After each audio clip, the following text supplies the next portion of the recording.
Je m'appelle Lila Chetou. Je suis étudiante au Master 2 IPM à distance. Dans le cadre du cours Outils pour le e-learning, j'ai décidé de présenter Learning Apps.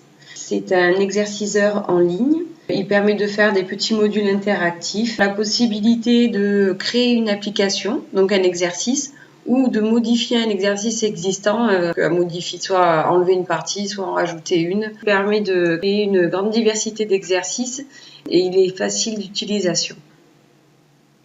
La présentation va se passer en 2 temps. Donc déjà une présentation générale sur le site et après une création d'un petit exercice. J'ai choisi le texte à trous puisque c'est un type d'exercice que j'ai déjà eu l'occasion de créer et qui est rapide à faire. Dans un premier temps, la présentation.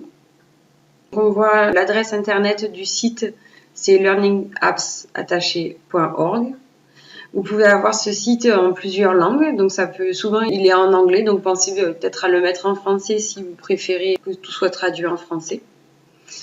Alors dans la barre de menu, un moteur de recherche pour les applis. Également parcourir les applis existantes. Alors quand on parcourt ces applis, elles sont classées en catégories, soit par catégorie, soit des applis les mieux notées, soit celles qui sont préférées ou les plus publiées. Si on veut par exemple une appli sur la biologie, on clique là et on s'aperçoit que c'est que le thème de la biologie. Ensuite, je vais vous montrer Donc pour accéder à Learning Apps et créer, il y a la possibilité, voire la nécessité de créer un compte. Donc moi, je me suis connectée. C'est assez rapide à faire et c'est pratique car tous les petits exercices, tous les petits modules que l'on va créer seront répertoriés dans ce compte-là. Ce qui est intéressant, c'est qu'on aura la possibilité de 1 jour, 2 jours ou peut-être 6 mois après, de reprendre un exercice et de le modifier si besoin. Si on s'aperçoit par exemple qu'il y a une petite coquille ou qu'il est pertinent de rajouter ou enlever un paragraphe, c'est possible. Après, on peut gérer des étudiants. Si on est professeur et qu'on a des étudiants, on peut leur créer des comptes. Et cela permet de leur donner des exercices à faire en ligne avec un mot de passe. On va revenir sur l'interface principale. Il y a également la possibilité de créer des applis. C'est intéressant parce que là, on s'aperçoit qu'il y a quand même une grande possibilité d'exercices proposés. Alors, c'est répertorié par thème. Il y a les sélections, les associations, les séquences, écriture, multijoueur, outils. Donc, dans les sélections, on va en prendre, ça peut être des QCM par exemple.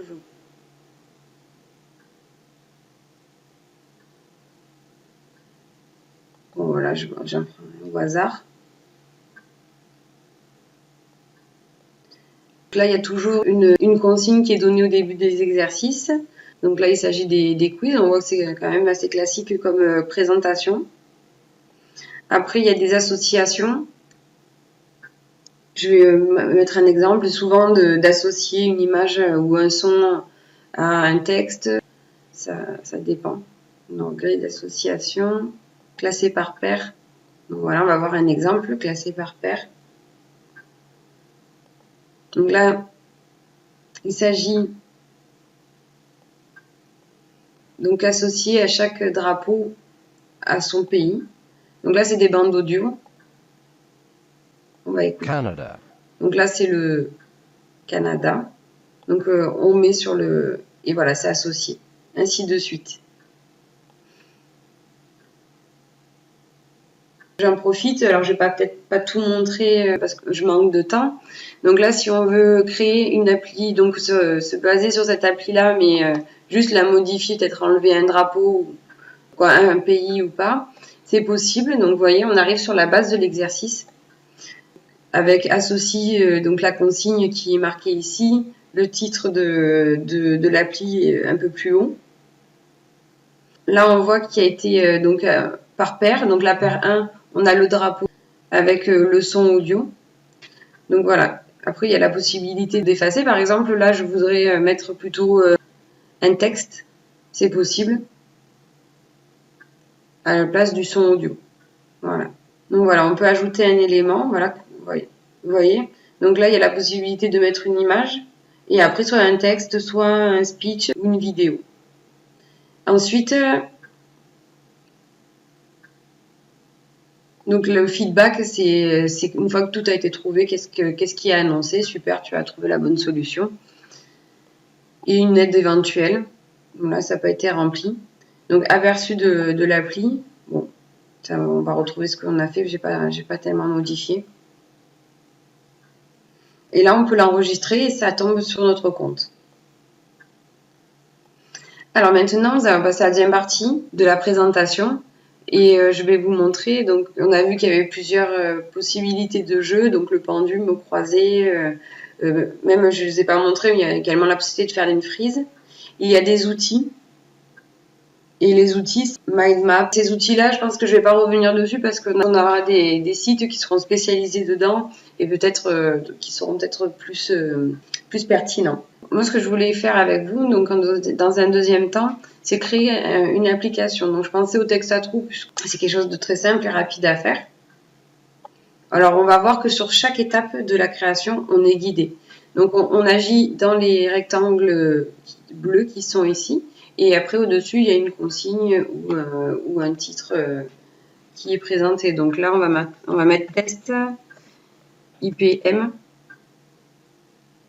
La consigne trouver. Alors comme c'est un texte à trous, il faut trouver le mot manquant. On va mettre ça.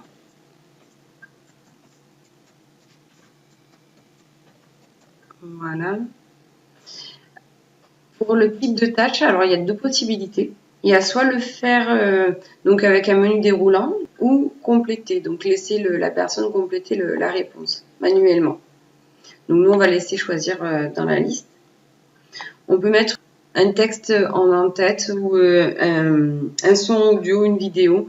Ça peut être intéressant le son audio si on veut faire travailler sur la compréhension orale et un texte à la fois. Donc ça peut faire un double travail.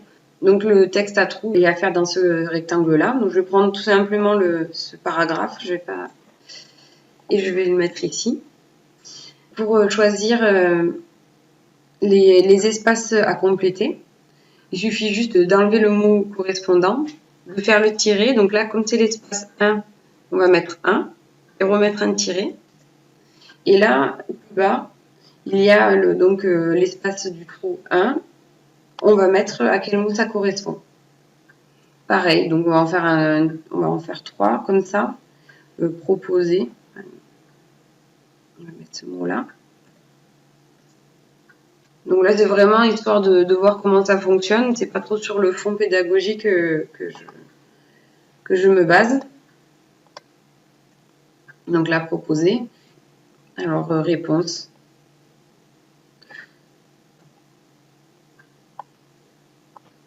Alors, bonne, j'ai oublié de mettre ça. Donc, ici, tirer, comme c'est le trou numéro 3, tirer. Et voilà, réponse.